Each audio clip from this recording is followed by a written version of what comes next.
হুই জাকির নায়েক। জাকির নায়েকের সঙ্গে আমার দেখা হয়েছিল মালয়েশিয়াতে, প্রায় আধা ঘন্টা ধরে কথা বললাম। উনি ইন্ডিয়াতে থাকতে ঘুমাতেন হলো 3.5 ঘন্টা 24 ঘন্টার ভিতরে, আর মালয়েশিয়াতে যাওয়ার পর একটু অলস হয়ে গেছেন। উনি বলেন আমি একটু অলস হয়ে গেছি, আমি 4 ঘন্টা ঘুমাই। দিনে রাতে কয় ঘন্টা ঘুমান?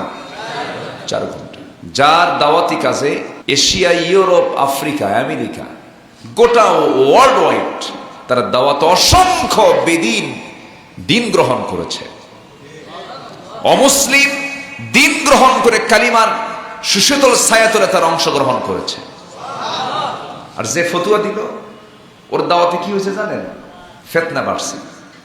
নূর আর মাটি নিয়ে মারামারি করে, আর 8 টাকা তার 20 টাকা নেওয়া ওর ওয়াজ। আমি নাচতে না জোরে, এই ওয়াজ ওর, এছাড়া আর কিচ্ছু নাই। আর ওদের মুখ থেকে বের হয় জাকির নায়েক কোনো আলেমই না।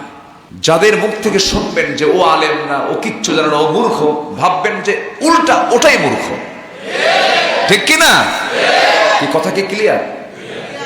যে কাউকে গালি দিতে যান, যে কাউকে গালি দেবে, ভাববেন যে ওর চরিত্র ঠিক নাই।